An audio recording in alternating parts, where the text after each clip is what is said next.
মোহাইমিনুল ইসলাম নামে এক সৌদি প্রবাসী দেশে ফেরার পথে ঢাকা আন্তর্জাতিক বিমানবন্দর থেকে নিখোঁজ হয়েছেন।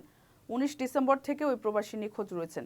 এই ঘটনায় উৎকণ্ঠায় দিন পার করছেন তার পরিবার। নিখোঁজ প্রবাসী মোহাইমিনুল ইসলাম ব্রাহ্মণবাড়িয়া সদর উপজেলার বাসুদেব ইউনিয়নের টাঙ্গারপাড়া এলাকার আকরাম খানের ছেলে। তার স্ত্রীসহ একটি কন্যা সন্তান রয়েছে। নিখোঁজ মোহাইমিনুল ইসলামের বাবা আকরাম খান বলেন, মোহাইমিনুল বাংলাদেশ বিমানের একটি ফ্লাইটে ঢাকা আন্তর্জাতিক বিমানবন্দর এসে পৌঁছায়। সেখান থেকে ব্রাহ্মণবাড়িয়া বাড়ির উদ্দেশ্যে আসার কথা ছিল, তবে তার কোনো খোঁজ পাওয়া যাচ্ছে না। তিনি জানান, ছেলেকে অনেক খোঁজাখুঁজির পরও সন্ধান পাননি। এ নিয়ে পরিবার দুশ্চিন্তায় দিন পার করছে। এই ঘটনায় ঢাকা বিমানবন্দর থানায় একটি সাধারণ ডায়েরি করা হয়েছে। পরিবারের পক্ষ থেকে তাকে পেলে 01601565050 নম্বরে যোগাযোগের অনুরোধ করা হয়েছে।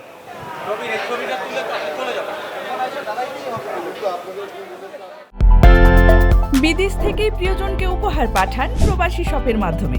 যোগাযোগ করুন স্ক্রিনে দেওয়া নম্বরে।